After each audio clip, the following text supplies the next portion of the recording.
जय हिंद बच्चों। आज हम अपनी पुस्तक खुलते पंख से पाठ 13 धूप कविता पढ़ेंगे।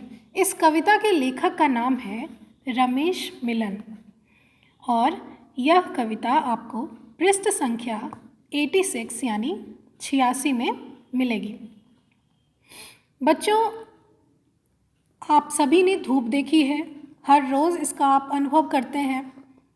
आप ये भी समझते हैं कि धूप किस मौसम में आपको अच्छी लगती है, कब अच्छी नहीं लगती, धूप कब निकलती है और धूप कहाँ कहाँ घूमती है, धूप कहाँ चली जाती है और सभी प्राणियों और पौधों को भी धूप की ज़रूरत होती है। ये सब सारी चीज़ें आप जानते हैं और अगर इनमें से कुछ चीज़ों में आपको संदेह है तो आज इस कविता में आप उसे भी समझ लेंगे, सभी चीज़ें क्लियर हो जाएंगी। तो देखिए, सुबह सवेरे सोन परी सी घर की छत पर आती धूप, अपनी झोली से किरणों के मोती खूब लुटाती धूप। तो बच्चों, आपने देखा है, अपने ईवीएस में पढ़ा है कि धूप मनुष्य के लिए, सभी प्राणियों के लिए, इंसेक्ट्स के लिए, छोटे छोटे जंतुओं के लिए, बड़े जानवरों के लिए, हमारे लिए कितना इम्पोर्टेंट है। ये धूप है, ये सन की लाइट है, जिस वजह से पौधों को भोजन मिलता है और हमें जीवन मिलता है। अगर सनलाइट नहीं होगी तो हम क्या खाएंगे? हमारा जीवन किस पर डिपेंड करता है? हमारा जीवन भोजन पर डिपेंड करता है। अगर धूप नहीं होगी तो फोटोसिंथेसिस की प्रोसेस नहीं होगी, पौधे ग्रो नहीं करेंगे, बढ़ेंगे नहीं, तो हमें खाना कहाँ से मिलेगा? कोई भी इंसेक्ट जो है पृथ्वी पर प्राणी बिना धूप पानी के जीवित ही नहीं रह सकता। ठीक है, तो ये जो धूप है ये हमारे लिए सनलाइट जो है बहुत ज़्यादा इम्पॉर्टेंट है।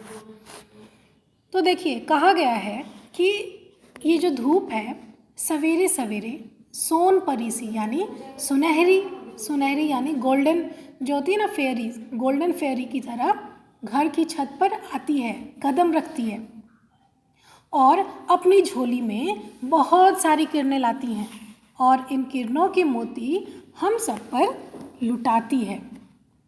कौन लुटाती है? ये धूप जो आती है, धूप अपने साथ किरणों की झोली लाती है, उस झोली से ये हम सभी पे किरणों के मोती लुटाती है। यानी इस तरह से ऐसे धूप अपनी झोली से किरणों को फेंकती है और हम सब पे उसकी जो परछाई है, उसका जो हम सब उसे महसूस करते हैं कि हाँ, अब धूप ने अपनी किरणों को सब जगह फैला दिया।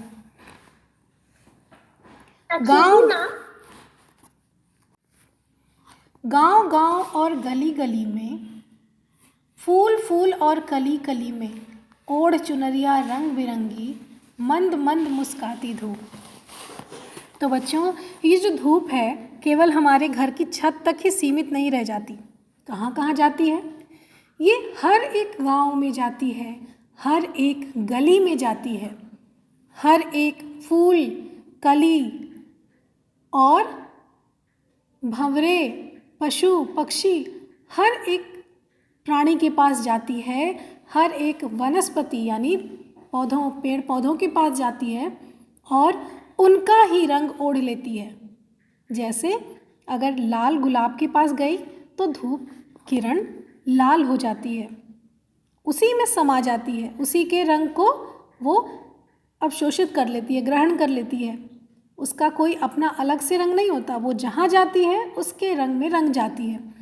और इस तरह से हर जगह जाकर, फूल पर, कलियों पर, गांव और गलियों में हर जगह जाकर धूप बहुत खुश होती है। खुद तो खुश होती ही है और हमें भी खुशियाँ देती हैं। हम भी रात में सोने के बाद अगली सुबह का इंतज़ार करते हैं, क्योंकि जब हम सोते हैं रात को, जब धूप नहीं होती हम सोते हैं, लेकिन हम इसी इंतज़ार में सोते हैं कि अगले दिन यानी कल फिर से धूप निकलेगी और हम अपने अपने काम में फिर से जुट जाएंगे। अब देखिए, गांव, गली, फूल, पौधों, इन सब के बाद अब धूप कहाँ जाती है? तो इन सब के बाद अब धूप झाड़ी झुरमुट नदी रेत में, खड़ी फसल खलिहान खेत में, बाग बगीचे ताल तलैया, दूर दूर तक जाती धूप। यानी गांव, गली, फूल, पौधों, कलियों, इन सब के अलावा जो धूप है वो झाड़ियों और झुरमुट में भी जाती हैं, घुस जाती हैं। जो सघन झाड़ियाँ होती हैं, जो काफ़ी इतनी ज़्यादा सघन होती हैं कि उनमें हम आसानी से झांक नहीं सकते, वहाँ तक चली जाती हैं। नदी की रेत में भी चली जाती हैं। खड़ी फसल खलिहान खेत में, खड़ी जो खलिहानों में जो फसलें लगी होती हैं, जो फसलें खड़ी होती हैं और खलिहानों में फसल को काट कर रखा जाता है, वहाँ भी चली जाती है। बाग बगीचे ताल तलैया, मतलब हर एक बाग में, हर एक बगीचे में धूप अपनी झोली की किरणों से, अपनी झोली से किरणों को निकालकर फैला देती है। ताल तलैया यानी नदी और नहरों में भी ये धूप चली जाती है और इतनी दूर तक जाती है जिसकी हम कल्पना ही नहीं कर सकते। तो हर जगह जाती है धूप। असीमित धूप का जो दायरा है वो असीमित है, यानी उसका कोई दायरा नहीं है, वो हर जगह जाती है। अगर ये धूप ना रहे तो हम एक दूसरे को देख भी नहीं पाएंगे। हमारा एक दूसरे को देखना, बातें करना, एक दूसरे की प्रशंसा करना, इस पृथ्वी की सुंदरता को देखना, यह सब कुछ संभव होगा किसके द्वारा? धूप के द्वारा। अगर धूप नहीं रहेगी तो हम कुछ भी देख नहीं पाएंगे। हमारा इस खूबसूरत दुनिया को देखने के पीछे धूप का, किरणों का बहुत बड़ा हाथ है। अगर ये नहीं होंगे तो हमारे लिए पूरी दुनिया अंधकारमय हो जाएगी, कुछ भी नहीं दिखेगा हमें। चलिए देखते हैं अगला पैराग्राफ। घिरे मस्त बादल कजरारे, नभ में फिरते पाँव पसारे, लुका छिपी का खेल खेलती, बादल में छिप जाती धूप। यानी घिरे मस्त बादल कजरारे, नभ में फिरते पाँव पसारे, लुका छिपी का खेल खेलती, बादल में छिप जाती धूप। यह पैराग्राफ थोड़ा सा आपको हार्ड लग रहा होगा, लेकिन बहुत ही आसान है। वाटर साइकिल का नाम सुना है ना आपने? बस ये कुछ कुछ उसी की तरफ इशारा कर रहा है। तो देखिए क्या कह रहा है ये। इस पैराग्राफ से आप क्या समझेंगे? तो ये समझेंगे कि जब आसमान में बादल बनने लगते हैं और बादल कंडेंस होकर इतने भारी हो जाते हैं कि अब वो जैसे कुछ ही समय में बरसने वाले होंगे, तब आसमान थोड़ा सा काला हो जाता है, अंधेरा हो जाता है। अंधेरा क्यों हो जाता है? क्योंकि ये जो किरणें हैं, धूप की किरणें हैं, इन्हीं बादलों के पीछे से लुका छिपी का खेल खेलती हैं। मतलब कभी बादल किरणों को ढक लेते हैं, कभी किसी और दो बादलों की ओट से किरणें झांकती हैं। तो इस तरह से आसमान तो अंधेरे में हो जाता है, लेकिन जो ये किरणें हैं ये अपना एक अलग सा कोना ढूंढती हैं कि मैं कहाँ से निकल के अपनी प्यारी पृथ्वी पर आ जाऊं और उनके सामने मैं उपस्थित रहूं, उनसे मैं दूर ना हूं। तो बादलों के झुरमुट से भी ये झांकती है। बादलों के बीच से कभी इस ओर से कभी उस ओर से किरणें पृथ्वी पर आती रहती हैं। फिर पूरब से पश्चिम तक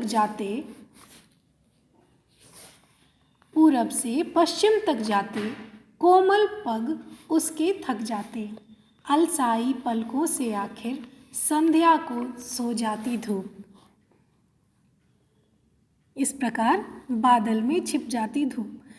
देखिए, जब कोई इंसान कोई भी इतना मेहनत करेगा, इतनी मेहनत करेगा, इतना काम करेगा, तो आखिर एक समय ऐसा आएगा जब वो थक जाएगा, तो कवि ने ऐसी कल्पना की है कि जो धूप है वो हर जगह जाने से, यहाँ से वहाँ, पूरब से पश्चिम जाती है और इन सब इतने समय पास करने के बाद उसको थकान हो जाती है। कवि ने ऐसी कल्पना की है, लेकिन ऐसा तो कुछ नहीं है। जब आप इसके पीछे का वैज्ञानिक कारण जानेंगे तो आपको पता चलेगा कि ऐसा कुछ नहीं, धूप थकती नहीं है। वो तो सारा परिभ्रमण इन सब का जो है कार्य है। तो लेकिन जब हम काल्पनिक होकर सोचते हैं तो क्या समझ में आता है, तो हम ये उसको कह सकते हैं, हम ऐसा महसूस कर सकते हैं कि हमारी तरह काम करने से धूप भी थक जाती है। पूरब से पश्चिम यानी पूरब में सूर्योदय होता है। धूप कहाँ से निकलती है? पूरब से, ईस्ट से, है ना। सनराइज़ कहाँ से होता है? ईस्ट से होता है। और वेस्ट में क्या होता है? वेस्ट में सूर्य डूब जाता है, ठीक है ना। सूर्योदय पूर्व में, सूर्यास्त पश्चिम में। तो यहाँ पर इसीलिए पूरब और पश्चिम के बारे में कहा गया है। ऐसी बात नहीं है कि धूप सिर्फ पूरब से पश्चिम का ही भ्रमण करती है। धूप तो पूरब, पश्चिम, उत्तर, दक्षिण और इन सब दिशाओं के बीच में जितनी भी दिशाएं, जितने भी डायरेक्शंस हैं वहाँ तक भी जाती है। North east, north west, south west, हर जगह जाती है। लेकिन एक ऐसे ही बस सूर्यास्त और सूर्योदय, ये जो दोनों शब्द हैं, इनको समझाने के लिए यहाँ पर कवि ने पूरब से पश्चिम की बात कही है। तो पूरब से पश्चिम में जाके धूप क्या है, थक जाती है और अलसाई पलकों से, जैसे हमें नींद आती है ना, तो हम थकान से हमारी पलकें भारी होने लगती है, हमारे आँख बंद होने लगते हैं और हमें लगता है कब हम अपनी आँखें पूरी तरह से बंद कर लें और सो जाएं, आराम करें। तो इसी तरह धूप को भी नींद आती है और वो संध्या को सो जाती है। धीरे धीरे वो हमारी पृथ्वी से उसकी जो किरणें हैं, उसकी स्थिति कम होती जाती है, वो कम दिखाई देने लगती है और अंततः सारी किरणें पृथ्वी से चली जाती हैं, कहीं किसी और तरफ छुप जाती हैं।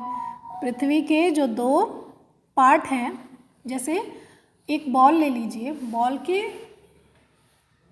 देखिए, आई हैव अ कप, तो इस कप में, ये कप सर्कल में है ना, इसे गोल है बेटा, ये ऐसे सर्कल में है बेटा, प्लीज़ कीप क्वाइट। देखिए ये सर्कल में है, यहाँ पे हमने टॉर्च से रोशनी डाली, तो ये वाला पार्ट जो है वो सनलाइट की वजह से शाइन करता है, सब कुछ दिखता है, यहाँ पे डे होता है। और जो पीछे वाला पार्ट है, जहाँ पे टॉर्च की या सनलाइट नहीं है, रोशनी नहीं है, उस पार्ट में अंधेरा होता है, तो वहाँ पे नाइट हो जाती है। ऐसे ही धीरे धीरे जब दिन के 12 घंटे बीत जाते हैं ना, तो ये अर्थ जो है ऐसे घूमती रहती है।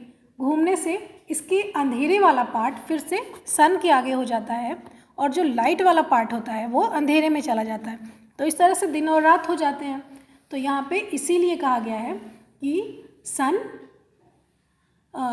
सो जाती है। सन सोता नहीं है, सूर्य और धूप ये सोते नहीं है, लेकिन जो अर्थ है वो रोटेट कर जाती है, इस वजह से सन हमसे छिप जाता है कुछ समय के लिए, 12 घंटों के लिए, है ना। 12 घंटे रात और 12 घंटे दिन होते हैं, है कि नहीं। हाँ, तो चलिए, इस तरह से आज आपने इस कविता में धूप और सूर्य से जुड़े हुए कुछ महत्वपूर्ण बातों को सीखा है। इस कविता में किसी भी बच्चे को कोई भी डाउट हो किसी प्रकार का, तो वो आप अपनी कक्षा में पूछेंगे। अगली कक्षा में हम इस पाठ के लिखेंगे कठिन शब्द और शब्द अर्थ। तो आज के लिए इतना ही। धन्यवाद बच्चों।